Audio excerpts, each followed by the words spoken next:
അപ്പോൾ ഈ ഒരു കിഡ്നി ഡിസീസ് അല്ലെങ്കിൽ ഈ ഒരു കിഡ്നി ഫെയിലിയർ എന്ന് പറയുമ്പം രണ്ട് രീതിയിലായിട്ട് പറയുന്നുണ്ട്. അക്യൂട്ട് റീനൽ ഫെയിലിയറും ക്രോണിക് റീനൽ ഫെയിലിയറും.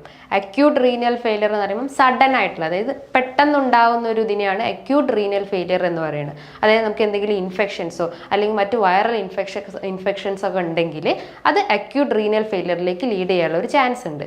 മറ്റൊന്ന് chronic renal failure. Chronic renal failure എന്ന് പറയുമ്പോൾ, ക്രോണിക് എന്ന് പറയുമ്പോൾ പ്രൊലോങ്ഡ് ആയിട്ട്, അതായത് കുറേ കാലം എടുത്തിട്ട് വരുന്നതാണ് ക്രോണിക് റീനൽ ഫെയിലിയർ എന്ന് പറയുന്നത്.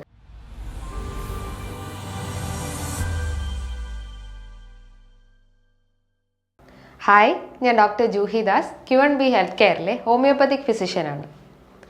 ഇന്ന് നമ്മുടെ സമൂഹത്തിൽ ദിനം പ്രതി വൃക്ക രോഗികളുടെ എണ്ണം വർദ്ധിച്ചു വരികയാണ്. അതോടൊപ്പം തന്നെ ഡയാലിസിസ് യൂണിറ്റും വർദ്ധിച്ചു വരുന്നു.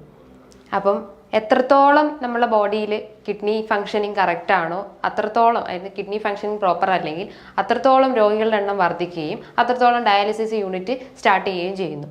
അപ്പോൾ ഈ ഒരു കിഡ്നി ഡിസീസ് അല്ലെങ്കിൽ ഈ ഒരു കിഡ്നി ഫെയിലിയർ എന്ന് പറയുമ്പം രണ്ട് രീതിയിലായിട്ട് പറയുന്നുണ്ട്. അക്യൂട്ട് റീനൽ ഫെയിലിയറും ക്രോണിക് റീനൽ ഫെയിലിയറും. അക്യൂട്ട് റീനൽ ഫെയിലിയർ എന്ന് പറയുമ്പം സഡൻ ആയിട്ടുള്ള, അതായത് പെട്ടെന്നുണ്ടാകുന്ന ഒരു ഇതിനെയാണ് അക്യൂട്ട് റീനൽ ഫെയിലിയർ എന്ന് പറയുന്നത്. അതായത് നമുക്ക് എന്തെങ്കിലും ഇൻഫെക്ഷൻസോ അല്ലെങ്കിൽ മറ്റു വൈറൽ ഇൻഫെക്ഷൻസ് ഒക്കെ ഉണ്ടെങ്കിൽ അത് അക്യൂട്ട് റീനൽ ഫെയിലിയറിലേക്ക് ലീഡ് ചെയ്യാനുള്ള ഒരു ചാൻസ് ഉണ്ട്. മറ്റൊന്ന് chronic renal failure. Chronic renal failure എന്ന് പറയുമ്പോൾ, ക്രോണിക് എന്ന് പറയുമ്പോൾ പ്രൊലോങ്ഡ് ആയിട്ട്, അതായത് കുറേ കാലം എടുത്തിട്ട് വരുന്നതാണ് ക്രോണിക് റീനൽ ഫെയിലിയർ എന്ന് പറയുന്നത്.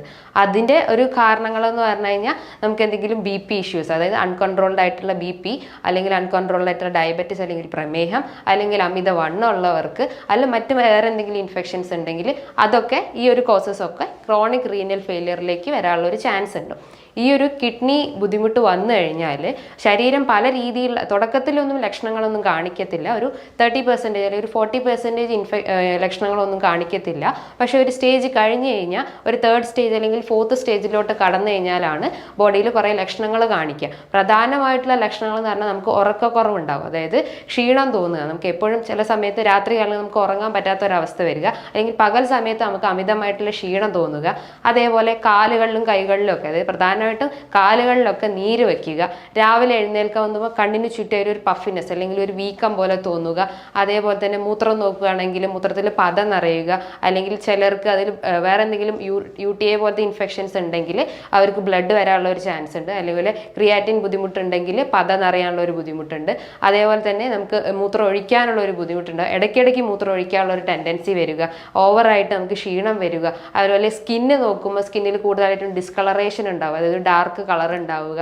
അതേപോലെ കൂടുതലായിട്ട് ചൊറിച്ചിലുണ്ടാവുക, ഡ്രൈനെസ് ഉണ്ടാവുക. ഡ്രൈനെസ് ഉണ്ടാവുന്നതിന് ഒരു പ്രധാനപ്പെട്ട കാരണം എന്ന് പറഞ്ഞു കഴിഞ്ഞാൽ നമ്മുടെ ബോഡിയിൽ യൂറിക് ആസിഡിൻ്റെ അളവ് കൂടുന്നത്. യൂറിക് ആസിഡ് കൂടാനുള്ള ഒരു കാരണം എന്ന് പറഞ്ഞു കഴിഞ്ഞാൽ കിഡ്നീൻ്റെ ഫിൽട്രേഷൻ കറക്റ്റ് ആവുന്നില്ല. അതായത് കിഡ്നീൻ്റെ ഒരു പ്രധാനപ്പെട്ട ധർമ്മം എന്ന് പറഞ്ഞു കഴിഞ്ഞാൽ നമ്മളെ ബോഡിയിൽ വേസ്റ്റിനെ ഫിൽട്ടർ ചെയ്യുന്നത്, ബ്ലഡിനെ ഫിൽട്ടർ ചെയ്തിട്ട് വേസ്റ്റ് എക്സ്ക്രീറ്റ് ചെയ്യുന്നതാണ് കിഡ്നീൻ്റെ ഒരു ഫംഗ്ഷൻ എന്ന് പറഞ്ഞു കഴിഞ്ഞാൽ. അപ്പോൾ പ്രോപ്പറായിട്ട് ആ ഒരു ഫിൽട്രേഷൻ നടന്നിട്ടില്ലെങ്കിൽ നമ്മുടെ ബോഡിയിൽ യൂറിക് ആസിഡ്, യൂറിയ, ക്രിയാറ്റിനൊക്കെ കൂടാനുള്ള ഒരു ചാൻസ് ഉണ്ട്.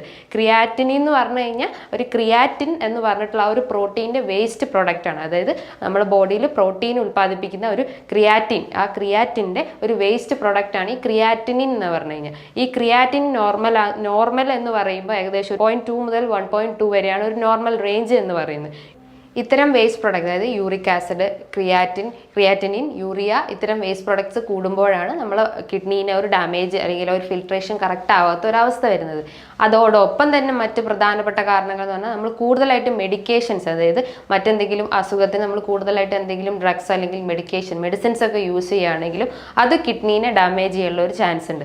അതേപോലെ തന്നെ നമ്മൾ BP കൺട്രോൾഡ് അല്ലെങ്കിൽ, നമുക്കറിയാം കിഡ്നീൻ്റെ ഒരു പ്രധാനപ്പെട്ട ഫംഗ്ഷൻ എന്ന് പറഞ്ഞു കഴിഞ്ഞാൽ BP റെഗുലേറ്റ്, ബ്ലഡ് പ്രഷറിനെ റെഗുലേറ്റ് ചെയ്യുന്നതാണ് കിഡ്നീൻ്റെ ഒരു പ്രധാനപ്പെട്ട ഫംഗ്ഷൻ. അപ്പം ചിലർക്ക് ഹൈപ്പർ ടെൻഷൻ ആവാം അല്ലെങ്കിൽ ഹൈപ്പോ ടെൻഷൻ ആവുക. ഒരു അൺകൺട്രോൾഡ് BP ആണെങ്കിലും ഈ ഒരു കിഡ്നി ഡിസീസ് വരാനുള്ള ഒരു ചാൻസ് ഉണ്ട്. അതേപോലെ തന്നെ ഡയബറ്റിസ്, പ്രമേഹമുള്ള രോഗികളിലും കിഡ്നി ഡിസീസ് വരാനുള്ള ഒരു ചാൻസ് ഉണ്ട്. പ്രമേഹം എന്ന് പറഞ്ഞു കഴിഞ്ഞാൽ നമ്മളെ ബോഡിയിൽ രക്തത്തിൽ പഞ്ചസാരേൻ്റെ അളവ് കൂടുന്ന ഒരു അവസ്ഥയാണ്.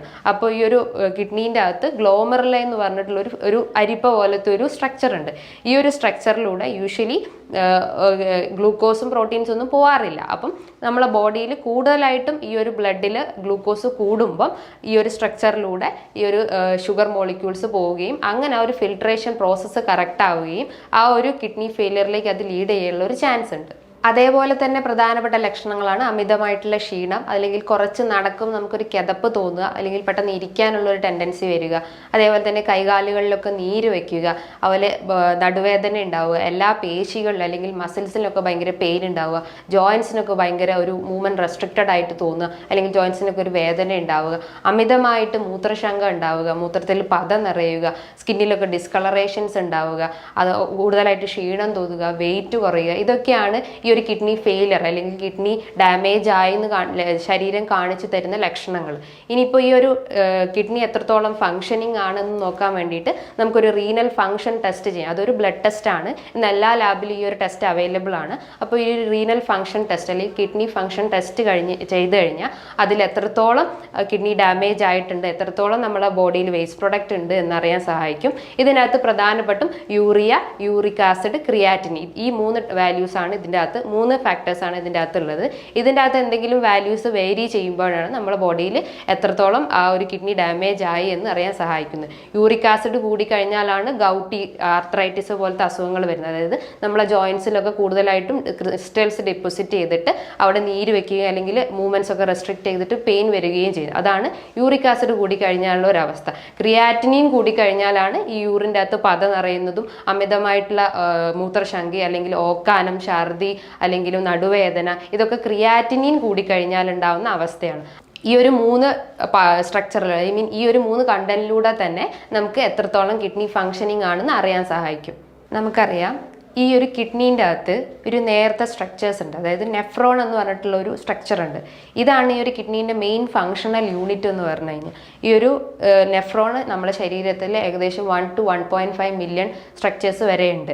അപ്പോൾ ഈ ഒരു നെഫ്രോണിൻ്റെ സഹായത്തോടെയാണ് നമ്മളെ ബോഡിയിൽ ഒരു ബ്ലഡിൻ്റെ ഫിൽട്രേഷൻ നടക്കുന്നതും അതിലൂടെ വേസ്റ്റ് പ്രൊഡക്റ്റ് എക്സ്ക്രീറ്റ് ചെയ്യുകയും ചെയ്യുന്നത്. അപ്പോൾ ഈ ഒരു നെഫ്രോൺസിന് എന്തെങ്കിലും ഡാമേജ് വരും, അതായത് നെഫ്രോപ്പതി പോലത്തെ ബുദ്ധിമുട്ടൊക്കെ വരുവാണെങ്കിൽ ഈ നെഫ്രോൺസ് ഡാമേജ് ചെയ്യപ്പെടും. അപ്പോൾ കൂടുതലായിട്ടും നമ്മളെ ബോഡിയിൽ ഈ ഒരു വേസ്റ്റ് പ്രൊഡക്ട്സ് അല്ലെങ്കിൽ ആ ഒരു യൂറിൻ്റെ അകത്തൊക്കെ കൂടുതലായിട്ടും വേസ്റ്റ് പ്രൊഡക്ട്സ് ഡെവലപ്പ് ചെയ്യും. അങ്ങനെ കിഡ്നി ഫെയിലിയർ അല്ലെങ്കിൽ കിഡ്നി ഡാമേജിലേക്കൊക്കെ ലീഡ് ചെയ്യാനുള്ള ഒരു ചാൻസ് ഉണ്ട്.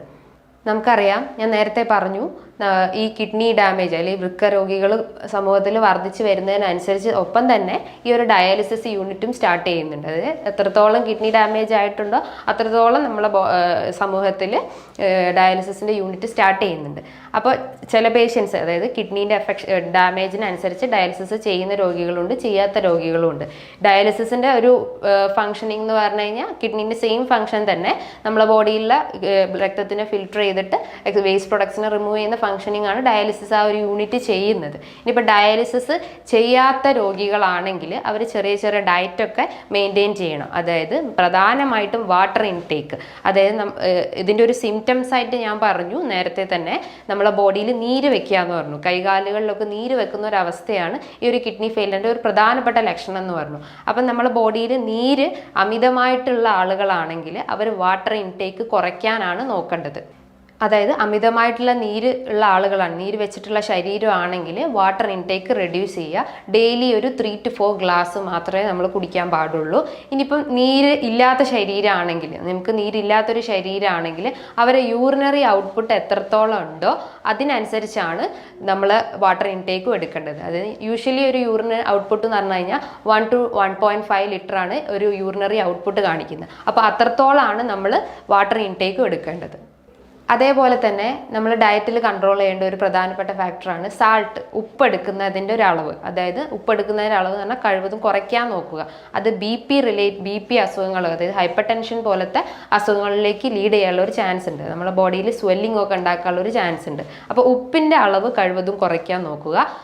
അതേപോലെ നമ്മൾ ഒഴിവാക്കേണ്ട ഒരു പ്രധാനപ്പെട്ട ഒരു ഫുഡ് ഐറ്റംസ് ആണ് ഫ്രൂട്ട്സ്. ഫ്രൂട്ട്സിൽ നോക്കുകയാണെങ്കിൽ നമ്മൾ ജാക്ക് ഫ്രൂട്ട് അല്ലെങ്കിൽ ചക്കപ്പഴമൊക്കെ കഴിക്കുന്ന ആളുകളായിരിക്കും. അതിനകത്ത് കൂടുതലായിട്ടും ഷുഗർ, ഗ്ലൈസമിക് ഇൻഡെക്സ് കൂടിയൊരു സാധനമാണ് ഈ ചക്കപ്പഴം എന്ന് പറഞ്ഞു കഴിഞ്ഞാൽ. അപ്പോൾ അത് ഒഴിവാക്കാൻ നോക്കുക. അപ്പോൾ ഡയബറ്റിസ് ഒക്കെ ഉണ്ടെങ്കിൽ ആ ഒരു ഇത് കൺട്രോൾ ചെയ്ത് കഴിഞ്ഞാൽ ഡയബറ്റിസ് പ്രിവെൻറ്റ് ചെയ്യാൻ പറ്റും. അതോടൊപ്പം തന്നെ ഈ ഒരു കിഡ്നി ഫങ്ഷനിങ്ങും പ്രോപ്പറാക്കാൻ പറ്റും. അതേപോലെ തന്നെ ഒഴിവാക്കേണ്ടതാണ് നാളികേരം. നാളികേരം നമ്മൾ കൂടുതലായിട്ട് എടുക്കുകയാണെങ്കിൽ നമ്മുടെ ബോഡിയിൽ പൊട്ടാസ്യത്തിൻ്റെ അളവ് കൂടാനുള്ള ഒരു ചാൻസ് ഉണ്ട്. അപ്പോൾ അപ്പോൾ അത് പൂർണ്ണമായിട്ട് ഒഴിവാക്കുക.